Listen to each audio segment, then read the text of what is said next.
Hello everyone, જય Shri Krishna. How are you all? કેમ છો બધા? શું તમે પણ મહેંદી આર્ટિસ્ટ બનવા માંગો છો, એ પણ પ્રોફેશનલ રીતે? શું તમને પણ પ્રોબ્લેમ થાય છે મહેંદી ફિલ્ડમાં કે કઈ રીતે બિઝનેસ સ્ટાર્ટ કરો in future or currently? So don't worry, અમારો બેચ આવી રહ્યો છે નેક્સ્ટ મંથમાં, જે સ્ટાર્ટ થાય છે 5th માર્ચથી. યસ, એમાં અમારા સાઈડથી કીટ તમને ટોટલી ફ્રી પ્રોવાઈડ કરવામાં આવશે. એમાં તમને લાઇન ડ્રો કરવાથી લઈને બેઝિક ટુ એડવાન્સ, એટલે કે ફ્લોરલ ડિઝાઇન છે, મિનિએચર ફિગર છે, રિયલિસ્ટિક ફિગર છે, પ્લસ પોર્ટ્રેટ કોર્સ પણ એડેડ છે. એની કિટ પણ ટોટલી ફ્રી છે.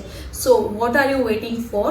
એ અમારો કોર્સ છે 35 ડેઝનો, જે હશે ડેલી 3 hours રહેશે. ફોર મોર ડિટેલ્સ તમે ડીએમ પણ કરી શકો છો અને નીચે આપેલા નંબર પર તમે કોલ પણ કરી શકો છો. અને રહી વાત અમારા કોર્સની, એમાં તમને આવશે આ રીતના રિયલિસ્ટિક ફિગર આવશે, ભગવાનના ફિગર આવશે, મિનિએચર આવશે, અને આ રીતના તમને ડિફરન્ટ ટાઈપ ઓફ પેમ્પલેટ્સ પણ આપવામાં આવશે, જે થકી તમે પ્રેક્ટિસ મટીરિયલમાં તમને યુઝ કરી શકશો. એમાં તમને કોન મેકિંગ પણ આવી ગયું, અને તમને કોન મેકિંગ, પેસ્ટ મેકિંગ ટોટલી એમાં આવી જશે. અને 35 ડેઝનો કોર્સ હશે અને અમારી ફીસ છે 8,999. Yes, so what are you waiting for? જલ્દી સ્ક્રોલ કરો અને જોઈન કરો. લિમિટેડ સીટ જ અવેલેબલ છે.